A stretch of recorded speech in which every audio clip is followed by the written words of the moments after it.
Hey guys, PIEGUYRULZ here, and recently I caught up on Adventure Time, after taking an unintentional break after the first part of Season 7. It wasn't even that I stopped watching because I don't like the show, as much as it was just that the show had kind of fallen out of that pop culture consciousness, and so I forgot to keep checking into CartoonNetwork.com to keep up with the episodes. Anyway, point is, I did get to marathon a lot of episodes, and I am very proud to say that I think Adventure Time has gotten its groove back and is now once again a consistently good show. If you're newer to the channel, I suggest you watch some of the earlier videos in my Adventure Time playlist to get an understanding of my relationship with this show, but the long and short of it was, Adventure Time was, and I guess still is, one of my favorite shows of all time. But the latter half of Season 5, and especially Season 6, took the show in a bit of a different direction, and one that I was not particularly happy with. The show became less about Finn and Jake and more about all of these random one-off characters, and it was less funny, less fun, less energetic, and a lot more slower and philosophical, which in and of itself is not a bad thing, but a lot of the episodes like Sad Face came off as the writers trying way too hard to be deep, and came off as more pretentious as opposed to genuinely thought-provoking. It tried to lean in harder on overarching stories, but instead of pulling that off successfully, it was more interested in throwing out all of these big mysterious plot lines than ever actually resolving any of them. And to top it all off, whenever it did resolve a plot line, it almost always did it in the way of a reset button. It felt like Adventure Time was a world where nothing could ever change, so a lot of the stakes of the stories felt very limited, especially when it was trying to tout itself as a show that would quote-unquote go there. The worst offender of this being Finn losing his arm and then getting it back only a few episodes later. Not to mention the great, amazing, evil Orgalorg that was introduced right out of the blue and disappeared just as fast.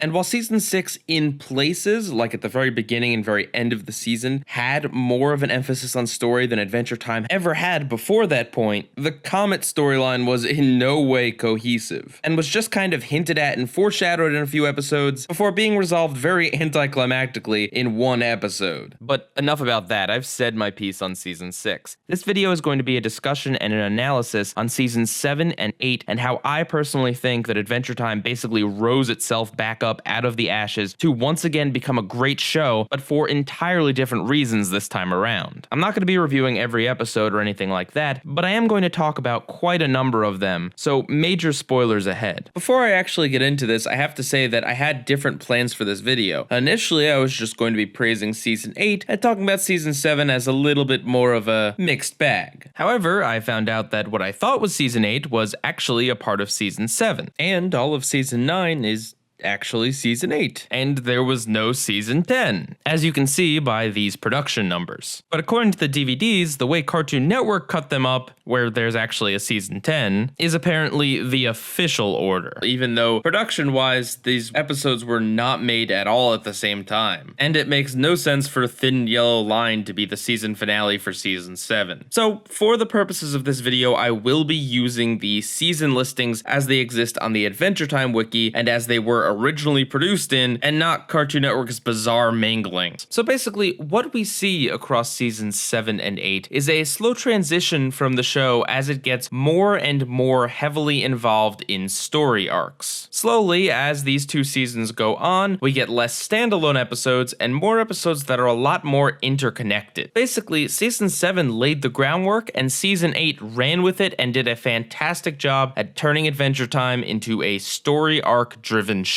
If you look at the first half of Season 7, you'll see that there are some pretty fantastic episodes in there, like Most of Stakes, Hall of Egress, Crossover, and The More You Mow, The Mo You Know. But then again, on the other hand, we also had Scamps, Bad Jubies, and President Porpoise is Missing, plus Stakes Part 8, which wasn't awful, but pulled the reset button. In terms of the first half of Season 7's place, in regards to overarching storylines in Adventure Time, it mostly just continues things that were previously established. We get another episode with Betty that continues her story. Crossover continues the Lich storyline. Bonnie and Nettie continues telling us about the backstory of Ooh, and characters like Banana Man, Meow, Root Beer Guy, or Dirt Beer Guy, and Canyon all come back and continue things that happened in previous episodes. The biggest thing story-wise here here is stakes, although considering that ends with the events of it kind of being overridden for the most part, it's tough to say if that actually even really matters in the grand scheme of things. But the mixed bag that is the first half of Season 7 made way for what might just be the best season and a half of Adventure Time out there. I'm talking about the run of episodes between Broke His Crown and 3 Buckets. The second half of Season 7 and Season 8 is really where this show got back on track. And it did it by making overarching stories be the main focal point. If you look at every episode in the season and a half, almost all of them are connected to another episode somewhere in the series. Some of these episodes make meaningful progress in stories that were introduced long ago, like Broke His Crown. Some continue developing Jake's kids. Some, like Horse and Ball, are merely sequel episodes. Then there's Bun Bun. What Bun Bun does is essentially resolves 2 things that people were not fans of at the end of the Flame Princess Dates Finn arc in Season 5. First of all, Cinnamon Bun being fully cooked into his more mature, intelligent side is something that happened really fast, and while it was a cool surprise in that episode, and I do like that they actually did something with this character other than have him be just dumb comic relief, but he did have this pretty major personality shift really fast, and afterwards, it's not really talked about. But in this episode, Cinnamon Bun sees Princess Bubblegum again for the first time in a long while, and is confronted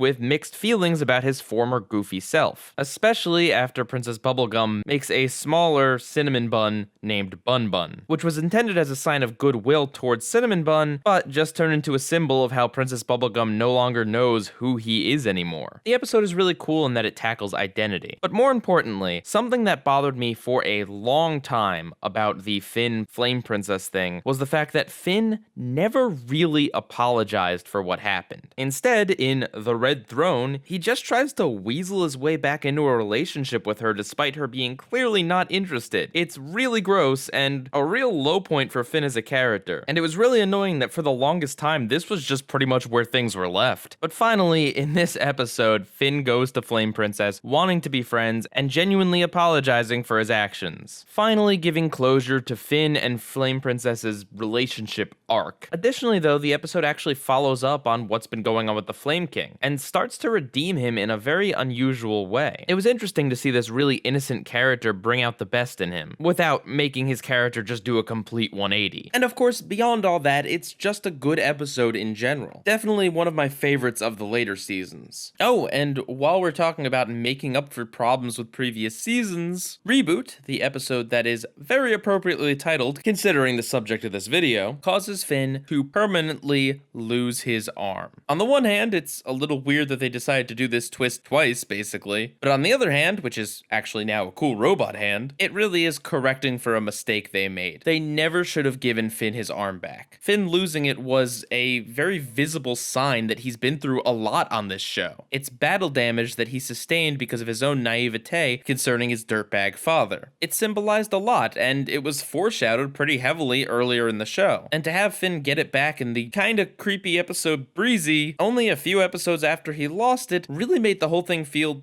cheap. So fixing it and rewriting it so that Finn's arm was never his real arm and was always this grass arm the whole time was honestly a cool way to fix it. And the last thing, the main thing really, that makes these seasons great and helps them set Adventure Time back on the right track is the increased focus on story arcs. Mainly, Preboot, Elements, and I Am a Sword, all 3 of these episodes, use story elements that were introduced to us a long time ago. The Grass Sword, the elemental powers and history of Ooh We See in Evergreen, and the mystery of what happened to the humans on the show first brought up in Susan Strong. But not only do these things take previously established Adventure Time lore and basically turn them into a bunch of new story arcs, each one of these has multiple episodes in this season. Preboot and Reboot lead into the Islands miniseries, which actually answers the mystery of what happened to the humans. Elemental leads into Jelly Beans Have Power and the Elements miniseries, and of course, I Am a Sword leads to a lot of things happening. Wow. Compare this to the earlier seasons of the show, where the only ongoing story arcs were the Lich, the time that Finn dated Flame Princess, and the whole Lemon Grab saga. And sure, there were other recurring story elements and themes, but those were pretty much in the background and would pop up once a season, if that. And I'm not saying this to diss on the first few seasons of Adventure Time. I think that those shows are really good seasons of television, and I enjoy them for what they are. Not everything has to have this big overarching story. My point here is just that this is relatively new territory for this show, and is a direction that I don't like more or less than the original direction the show was in. It's just that they're both good in different ways. But also, the end of season 8 brings in a few storylines that are going to matter in season 9, the last season of the show, such as reintroducing the fact that Jake is the child of a shape-shifting alien, Uncle Gumbald coming back, and the fact that the Lich is definitely not 100% defeated. And this is ultimately what I think saved Adventure Time. They took the way they tell stories into a new direction. You still have mostly standalone episodes like Don't Look or High Strangeness, and even some of the episodes that are about these storylines aren't entirely about the storyline, and definitely contain their own story, so it's not like you really lose out on that side of Adventure Time either. But it found a way to incorporate continuing storylines into the way that it usually likes to tell its stories. And I think they hit just a fantastic mix in seasons 7 and 8. And sure, season 9 has its problems. I wasn't really thrilled with the direction they took in the episode 17, and Marcy and Hudson kind of felt like a really underwhelming way to finish out Marceline's storyline with her dad. But they build on what seasons 7 and 8 started, in terms of how much of a focus they put on these storylines. And it did a pretty good job of staying focused on presenting us with some finality to these long, ongoing things that have been happening in Adventure Time. Pretty much every episode is connected to something we saw before, which is really as it should be for a last season of a show like this, especially considering how short it is. It is not the time to throw in a bunch of random one-off episodes. And that's how I think seasons 7 and 8 saved Adventure Time by taking it in a new direction. Let me know what you guys think about the last few seasons of this show. I'm definitely excited to see what the finale has in store. PIEGUYRULZ,